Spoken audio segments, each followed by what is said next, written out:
Welcome back to The Bottom Line. I am joined today by Tommy Marquez. Tommy, how's it going? Not too bad, not too bad. Excited to talk about the season, It feels like we got some stuff to sink our teeth into. I know there's a lot going on. Well, Eric Roza was able to give us a lot more details in terms of scheduling and things moving around, and that town hall was really exciting as far as new news coming out of HQ for how we can approach the next game season. Obviously, 2020 is a little bit weird, but looking ahead into 2021, we've got some more details on how the entire season can shake out. So, Tommy, just start by giving us some of the new information that we've gotten.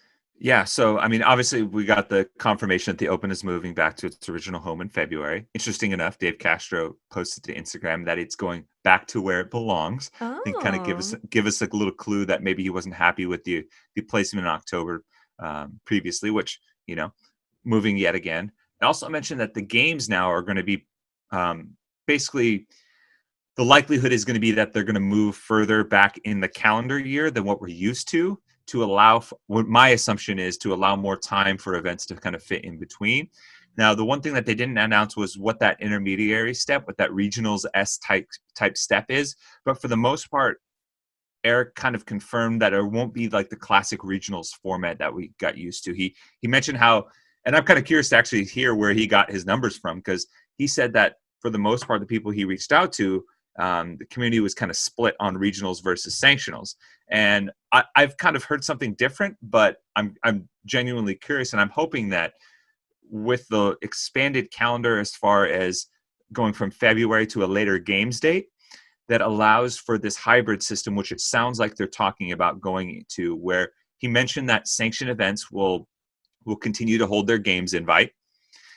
He also mentioned, and this was a quote early on, event operators are going to be a bigger and bigger part of our ecosystem, which kind of speaks to the involvement of the sanctioned event owners and what their role is, kind of outside of just running independent events, but kind of working cohesively. Right. He talked about basically providing a greater synergy between the events and them to basically help set them up for best, I guess a little bit more best practices, instead of just kind of like, a set it and forget it type thing. Like, you get your sanctioned event, do your thing. Right. We're not going to really oversight much outside of maybe confirming a little bit of programming here and there.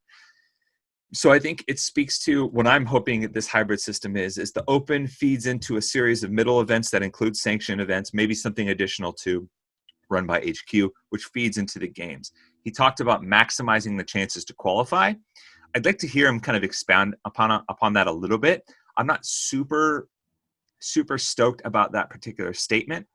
I think the game should be more about maximizing the opportunities to compete, but not maximizing opportunities to qualify. Because qualifying for the CrossFit Games, in my opinion, should, if you're really trying to create a field of the fittest, should be exclusive to some extent. You have opportunities to compete, but not necessarily to qualify. And that's a slightly different take on almost a very similar sentence, if that makes sense. So it's not necessarily maybe opening up more spots to the games than there already are. It's more just making sure that maybe each competition, gets one or two spots, but there's plenty of opportunities to compete for people at all different levels. So it looks like, and there was an email sent out to the sanctioned event organizers shortly before the competition, basically talking about the season a little bit, and that their involvement, and that they're going to continue to be a big part of the process.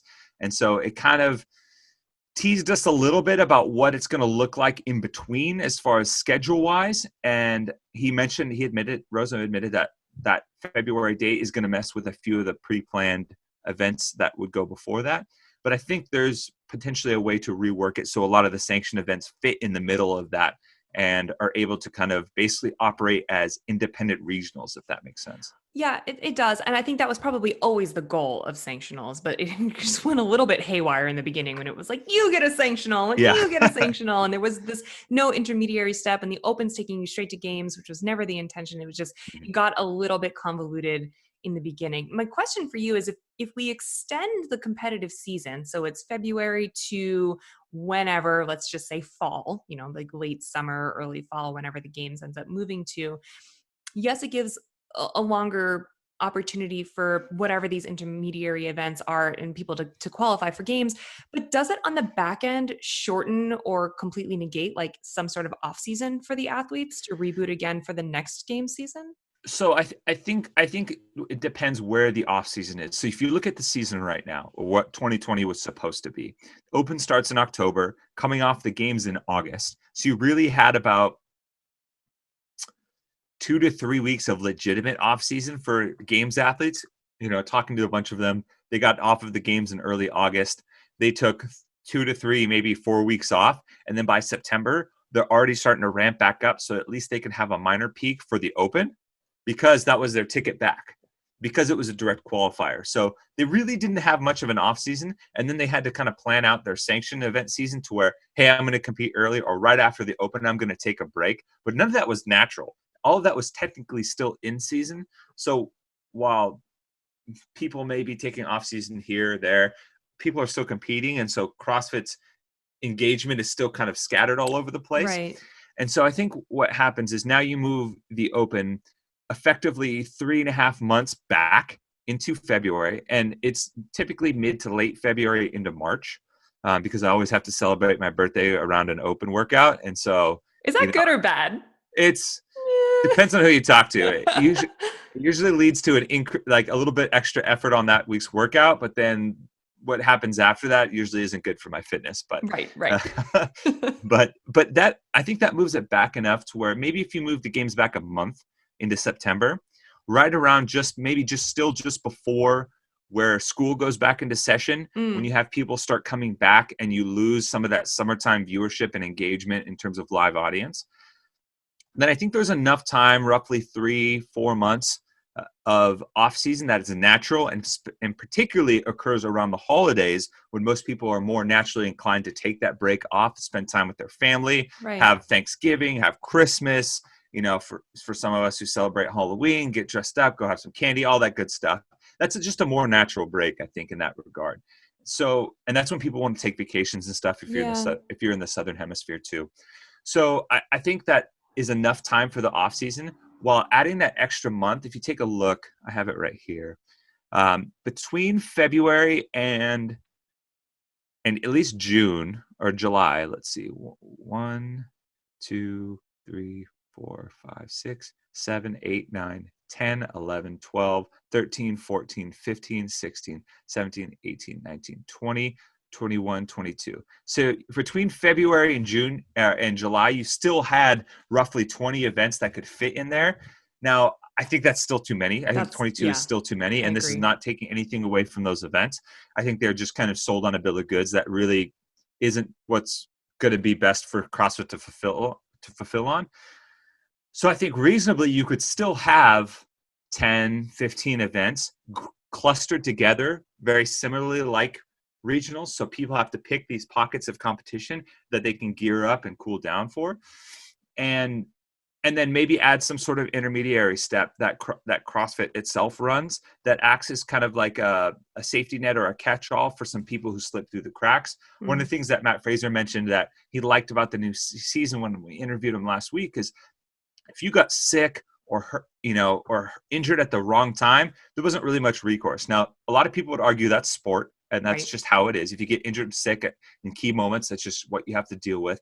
But given the limited earning opportunities of our sport that we mentioned in the other bottom line episode, and given that people's salaries aren't guaranteed like in other sports, those have a much greater effect on you. So I think it is important to bake in a little bit of a safety net, if you will. So I think there's still plenty of space between February and reasonably the end of July now, because you can extend the regional sanctional season to the end of July to have opportunities to compete. Let a bunch of those sanctioned event organizers sink their teeth into building really cool, unique events, and then give athletes a nice off season during the winter times, so they can go have a good time with their families. I would also add that just from a fan perspective, from a viewership perspective, like, there were maybe a few too many, but I still even like having more opportunities to watch. Like, I enjoyed, I miss regionals, and that was kind of my previous love. And I've said that before, just for the format and for the equalized test of fitness. But I did think that having additional opportunities just to watch my favorite athletes and watch them maybe in different regions of the world where they otherwise would not have been able to travel, whatever, especially Yeah. looking ahead is going to be really necessary. So yeah, I'd like to see the list called a little bit and the season simplified just so that it doesn't feel convoluted, but I still enjoy the additional opportunities. Let alone, maybe they get sick or injured. I just like watching them over and over. Totally. And it's a little bit of a double-edged sword, right? You kind of have to, like you said, you kind of have to find that sweet spot. There's a reason why the NFL says typically, and they're trying to expand, but works as a 16-game season. The NFL is the most popular sport in the United States in terms of viewership. And that's because it has a condensed, predictable, solid, consistent season, right? They know for 16 weeks, it's football season, and then I'm done. There's a reason why I love football just as much as American football as much as anyone else. And I don't want it to be year round because you get viewer fatigue. Totally. You get all of the aspects of not necessarily making it special anymore, not making it an event anymore. And I think we kind of got to that a little bit that point last year, where week in, week out, you're like, all right, I will watch CrossFit every weekend if possible. Right. But the average fan doesn't want to do that. They want the event, the specialness of an event to gear up for that regionals was, while still kind of finding more opportunities to see their favorite athletes in these unique situations like you mentioned as well. And there is a sweet spot, and it'll certainly find it. And I think a great clue to that is, I would surmise, and I haven't fully run the numbers, and I mentioned this yesterday, and me and my handsome constituent, Sean Woodland, were talking about, is I would think that I'm pretty sure that a single weekend of regionals viewership is still higher than all of the viewership that we've had for sanctionals the last 2 years, absent the Rogue Invitational, because I think that was a little bit of a unicorn in terms of production and production value across the board. And that just tells you that even though we were more diverse with sanction events, it really diluted the viewership across the events for the most part. And we were there. I mean, we've been on the road together for a ton of events. Yeah. And most times events are struggling to get 2,000-3,000 live viewers at a time. Yeah. And I mean, that was what people were getting for a regional when there wasn't competition going on and people were just staring at their screen at a slate. Right. So there is going to be that sweet spot. It's going to take a little bit of time, but I think setting the heading right now and sticking to it for a couple of years was just ultimately what will allow it to prosper, because we mentioned viewership for like networks and streaming platforms. Right. They want reliability. They don't want change. They want to be able to market and push out a season schedule that they can reliably bank on year in, year out, and build that viewership and create an educated viewer at least from a structure standpoint.